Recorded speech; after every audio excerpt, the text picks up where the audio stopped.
Morning all, final morning in Vienna as our train to Linz is in a couple of hours. We're just getting breakfast, which we thought we would have in the Belvedere Gardens. My breakfast does include some manna, what are they called? Wafers. Manna wafers, which I do have a bit of an addiction to, so hopefully I'll have less of them in Linz. So this is my 6-pack since we went to the store a couple of days ago, and I think I have another 6 packs in the bag. And it seems to be a few obese from all the wafers. No, 3 weeks won't be enough time to. I'm sure you'll try. Yeah, well, they might not have them in Linz, which I'm hoping. I think they do because it's an Austrian. Well, if they do, I may buy some more. But yeah, they are fantastic.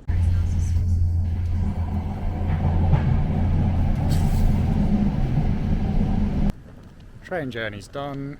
Was delayed slightly, but that's life. Although the train itself went by pretty quick as we met a nice American newlywed couple who we were chatting to. So they're actually going to Salzburg and then Munich, so who knows, may see them again later.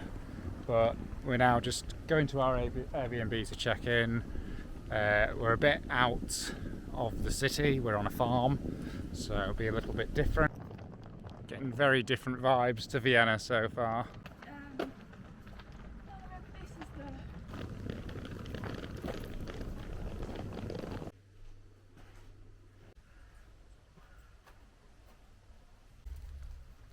Our neighbours.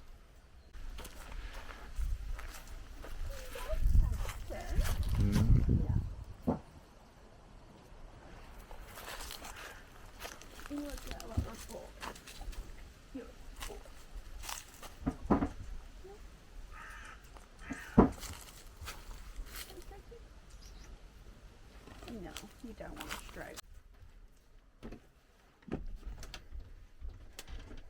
It's not too hot in here. They've left the windows open to cool it as well. Thoughts on the Airbnb, Millie? It's very nice. You like the animals? I do. Do you feel like That's you're a bit of it. at one with nature? Cool. Yeah. You ready for your Hitler tour? What's it like? It's literally what it is. You ready for the tour? Yes.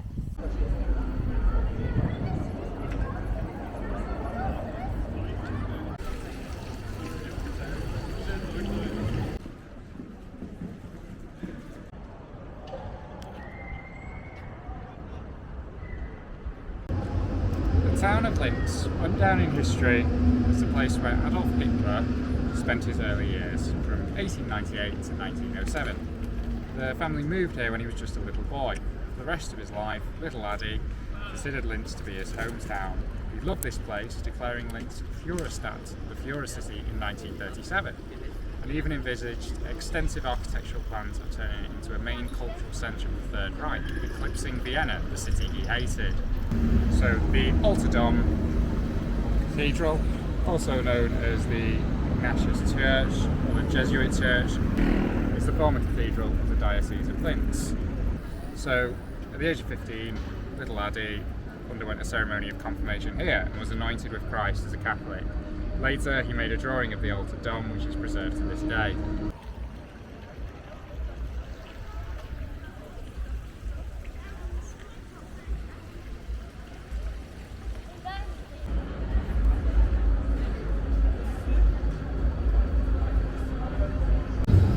Dr. Edward Block, who was an ethnic Jew, settled in Linz in 1899. 2 years later he opened his own practice at number 12 Landstrasse, which is that whitey building there, and lived here with his family for many years afterwards. It's a known fact that Block did treat his mother, Clara, who was diagnosed with breast cancer and eventually died in 1907.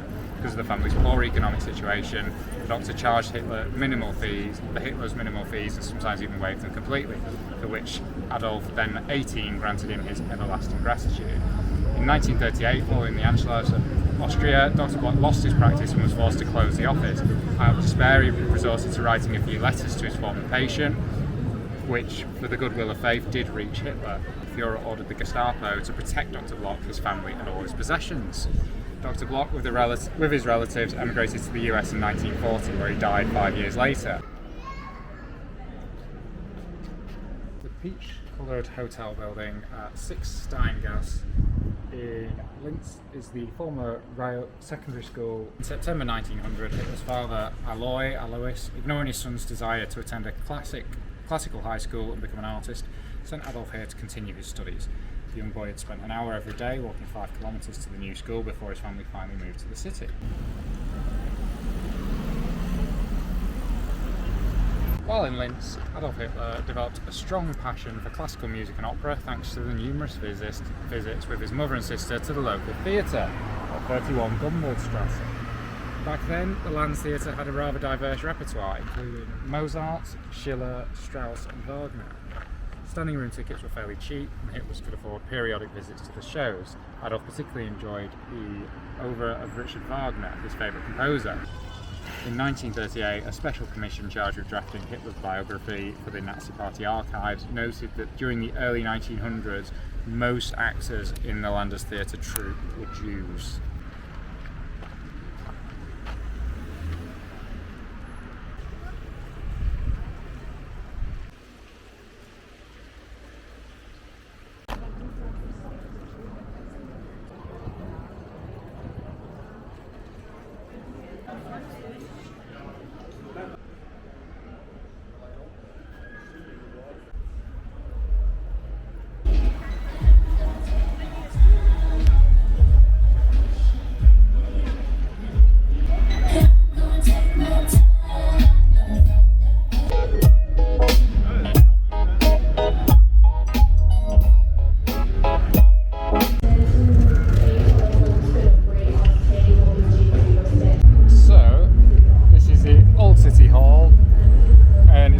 Sites of Linz, located on the east side of the main square. During the Anschluss of Austria by Nazi Germany in March 1938, Hitler was greeted with jubilation by locals in the city of his youth and announced from the balcony of this building the emergence of the so-called Greater German Reich. Thereupon, the German Reich Chancellor gave his first speech on Austrian soil that was frequently disrupted by thunders of applause from the audience below. Today, the Old Town Hall is the seat of the Mayor and the Municipal Council. It also contains a tourist bureau and the Linz Museum for the history of dentistry. Nibelungen Bridge. The Nibelungen Bridge in Linz marks a spot to its wooden predecessor that has stood here since 1497. The desire for a new bridge was also shared by young Adolf Hitler. Preserved sketches by Hitler reveal that he had already had concrete plans for a new bridge in 1925. After the so-called Anschluss in 1938, Hitler took personal charge of Linz, declaring it one of the Führer cities, determined to transform it into an economic and cultural hub. Pursuant to the expansionist Führerstadt Linz plan, the engineer Karl Schatel and the architect Frederick Tams were charged with designing of a new Linz-Danube bridge to replace the old one. The project was approved in the summer of 1938 and construction began in September of the same year. In 1940, the bridge was finished.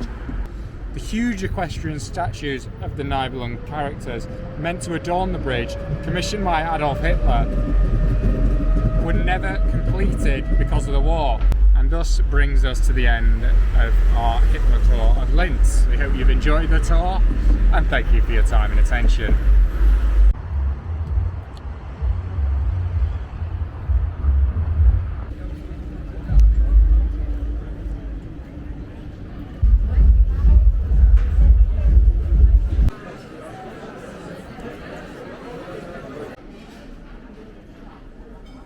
I could have done this before we switched them when it was looking more aesthetic.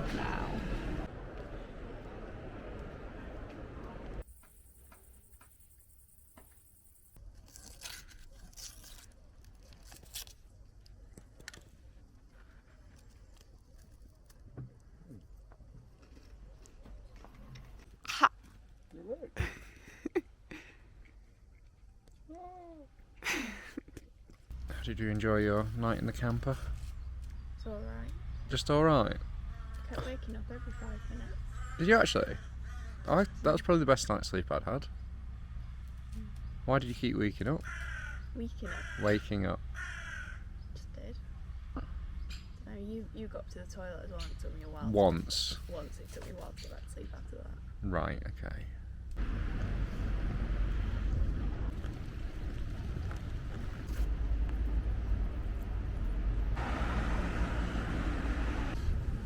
Morning.